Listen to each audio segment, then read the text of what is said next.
Tiga hari. Oke. Hari pertama Pak Lurah Teguh Santoso, karena bertanggung jawab menjadi lurah yang amanah, disiarkanlah tenggene halayak umum. Boten teng pasar tapi tenggene grup WhatsApp resmi milik pemerintah desa Wirodesa dengan caption tempene sopo. Ora nono sing ngaku. Hari kedua sama nihil, tidak ada yang ngaku. Hari ketiga pun tetap disiarkan, tidak ada yang ngaku. Sampai hari ketiga niku detik-detik menjelang bosok iku tempe. Tetap tidak ada yang ngeklaim kagungannya sinten. Akhirnya ketimbang mubadir bosok sia-sia, akhirnya oleh Pak Lurah dipasrahkan niku tempe ketua tim penggerak PKK untuk dimasak sesarengan Karang Taruna. Apa hukumnya niku tempe dimasak jur didahar, halal, sah dan boleh. Kenapa? Karena durasi expirednya pendek cuma 3 hari. Dibiarkan bosok begitu saja tidak masalah. Tapi kan mubadir eman-eman. Maka menjelang bosoke dimasak ketimbang bosok sia-sia, maka didahar, hukumnya halal, sah dan boleh. Tapi hari kelima, wis bosok hari kelima, bakule tempe ngeklaim. Tuh kita kantor balai desa, lurae ku tempe nenyung kuwi. Kuasal mangan sampean Pak Lurah. Loh niki mboten asal mangan. Durasi expired tempe niki 3 hari Bu. Hari pertama, kedua, ketiga sudah saya siarkan niki bukti berita kabar kehilangan. Tapi ternyata sampai hari ketiga tidak ada yang ngeklaim. Mboten nonton sing aku. Akhirnya kita masak dan sudah dimakan. Ora belur. Aku njaluk ganti rugi kok. Pak Lurah tidak wajib mengganti rugi. Kenapa? Karena durasi expirednya cuma 3 hari. Loh hari kelima malah njaluk ganti rugi. Sudah terlewat hari expired maka tidak bisa yang nemu niku njur ganti rugi. Soalnya napa? Ya ada durasi expirednya ya pendek niku wau. Kok tetep bakule tempe ngucap ora belur njaluk ganti rugi. Pak Lurah boleh menjawab ya kui ganti rugi ning Blumbang ngono. Sedetail itu loh. Kitab I'anah niku begitu barang nemu ketoke sepele, tapi jebule nemu niku malah kedawan perkara. Mula kitab I'anah masih memberikan pengarahan nemu apa bae. Ora ono kesempatan mencari niku sinten dan tidak ada identitasnya, tapi jenengan tidak ada kesempatan waktu untuk ngurusi, maka singkirkanlah dari pinggir jalan ke bahu jalan. Tapi nyingkirakene mboten ngagem astok, tapi pakai kaki samparan suku.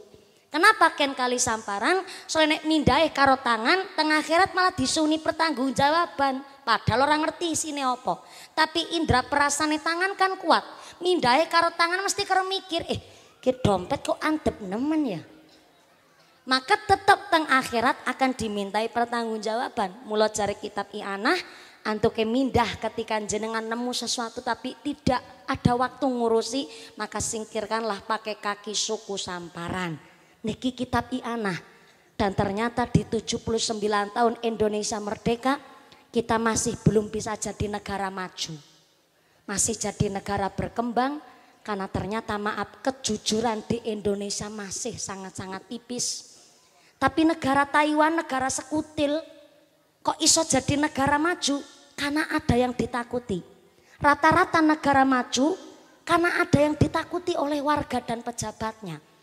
Teng Taiwan kalau diundang ceramah teng mriko, dengan segala kontroversi presidennya, diantaranya hal yang sangat memalukan adalah Taiwan itu melegalkan nikah sesama jenis dan melegalkan LGBT. Tapi salah satu negara maju yaitu Taiwan, tingkat jujur teng mriko tingginya luar biasa. Padahal Islam teng mriko minoritas.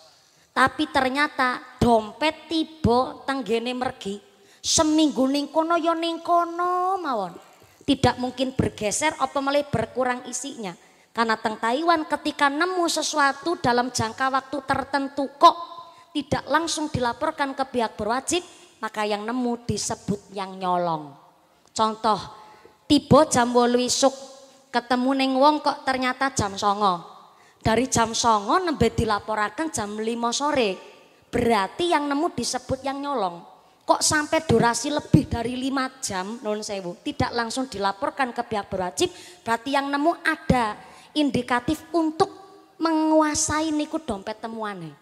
Mula kenapa Taiwan jadi negara maju, karena ternyata rakyatnya saja begitu jujur, ora wani mundut apa meleh nemu tidak langsung dilaporkan ke pihak berwajib, maka ketika nemu sesuatu tidak ada waktu kangge ngurusi teng Taiwan niku barang temuan dicoraken mawon. Berarti kan malah nganggo kitab Inganatul Thalibin niku. Lah, negara Cina iso maju kan ada yang ditakuti. Sekali pejabatnya tahu korupsi langsung ditembak mati. Taiwan, Singapura sami. Kalau ada pejabatnya yang korupsi maka dimiskinkan terlebih dahulu sampai 0% hartanya. Kemudian KTP-nya niku disilang ada bentuk tiga silangan merah yang ketika tidak bisa keluar negeri ngangge KTP utawi khusus KTP-ne wong koruptor boten saged melakukan perjalanan ke luar negeri. Sampai-sampai tenggene Taiwan kok terjadi korupsi tenggene para pejabat langsung gantung mati. Niku model teng Taiwan. Tapi teng Indonesia kenapa kok masih banyak terjadi korupsi? Karena teng Indonesia langko sing diwedeni. Bukti nyatanya pejabat ketika dilantik di bawah teng kitab suci Al-Quran, tapi setelah jadi pejabat tetap korupsi. Berarti kan teng Indonesia Al-Quran bae ora diwedeni. Mula kenapa anak kita cita-citanya jadi dokter monggo, jadi tentara boleh, jadi polisi silakan, jadi presiden nggih monggo, tapi ken mondok dhisik. Kenapa ken mondok? Karena ketika teng pondok pesantren ada yang ditakuti, ada yang disegani. Ngene iku napa? Wedi karo ngilmune sing wis didapat. Ketika kok mangke lulus saking alumni dados dari pesantren, kok arep tumindak barang awon, minimal kemutan karo alma mater pesantrennya, minimal kemutan karo kiyaine, minimal kemutan karo wong tuane. Nek sampai tumindak awon berarti ngelek-elek alma mater. Ketika tumindak barang awon sampai ngelek-elek kiainya, berarti niki satu aib yang luar biasa. Mula kenapa senajan putra-putri janteng pondok teng pesantren, jangan sampai jenengan kuciwa utawi panjenengan niki cilik ati. Justru teng pesantren niku fa insyaallah membentuk orang yang paham agama terlebih dahulu. Tidak hanya ngerti tapi paham beragama. Alhamdulillah niki pun jam pinten? Jam pirah? Jam 3, ya Allah ki ngapurane banget matane nyora picek ya Bu ya. Ditakoni bener-bener aku yang ngapusin jenengan. Jam 4 kurang 10 menit guys. Kalau kan mau minggat jam kalih langkung 1/4. Nah niki wis jam 4 kurang 10 menit cukup niki nggih? Dereng cukup. Nanggap dewe. Soale wau kula pun matur kali panitia, Mas, pokoknya kula mangke minggahe gasik mawon nggih Mbak, niki Al-Munsidin rawuhe gasik. Jur kami yo pidato-pidato sambutan akan dimulai gasik insyaallah Mbak mumpuni dados alhamdulillah niki disiplin sangat. Jam 2:04 pun mulai niki luar biasa RT23 tepuk tangan. Saged nggih contoh, mboten namung contoh dados teladan. Oh Pak Lurah sampai ngendikan pencetak artis-artis baru dari RT 23 leres niku. Subhanallah, kata selebgram artis bareng mriki. Ya Allah, ora kalah tenar karo mumpuni berarti pencetak artis ya Allah sampai juara dangdut akademi barang. Luar biasa. Berarti niki tingkat keagamaan, tingkat sosial luar biasa. Mudah-mudahan tidak hanya hari ini, seterusnya saged dados pelopor keteladanan dan pelopor keguyup rukunan. Tepuk tangan dulu buat RT 23 Duku Sigandek. Mudah-mudahan kita semua sing hadir temriki ditetapaken imane, ditetapaken islame, ditambahi ihsane, paringi sehat panjang umur ingkang manfaat barokah, diparingi dzurriyyah sholih sholihah, Indonesia tambah barokah, dijauhkan dari segala wabah musibah, dados masyarakat ingkang ahli ibadah, diberikan para pemimpin-pemimpin yang jujur dan amanah, jadi masyarakat yang ahlul jannah, pungkasan yusakanti husnul khatimah. Amin Allahumma. Ada sedikit informasi dari panitia warga RT 23. Pengumuman dari akhirat. Barang siapa berangkat ngaji belum dipimpin doa gugupan Bali, maka suaminya nikah lagi.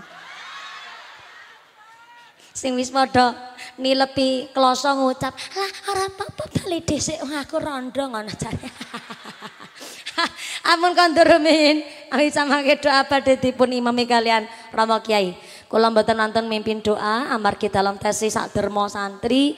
Kula malar justru nderek ngalah barokah tabarukan kalian sedaya para masyayikh wonten ing tlatah Gandhek Wiradesa menika. Ingkang yang pertama Ketua Panitia Keluarga Besar RT 23 pemuda dan warganya matur nuwun sangat sampun nimbali kula nderek sonontan menika majelis. Pak Lurah terima kasih telah mendukung kegiatan kami. Mbah Yai matur nuwun sangat sedaya kersa amberkahi pengaosan dinten menika. Pak Dan Ramil Forkom Pincam Tan Vidya Suryana Datul Ulama ugi matur nuwun telah membersamai kami. Mudah-mudahan sak bibare doa mangke mugi jenengan kondur kanthi lahayu wilujeng widodo lir ing kalih saking sambi kula menapa saged tangki malih wonten sanes majelis. Amin Allahumma.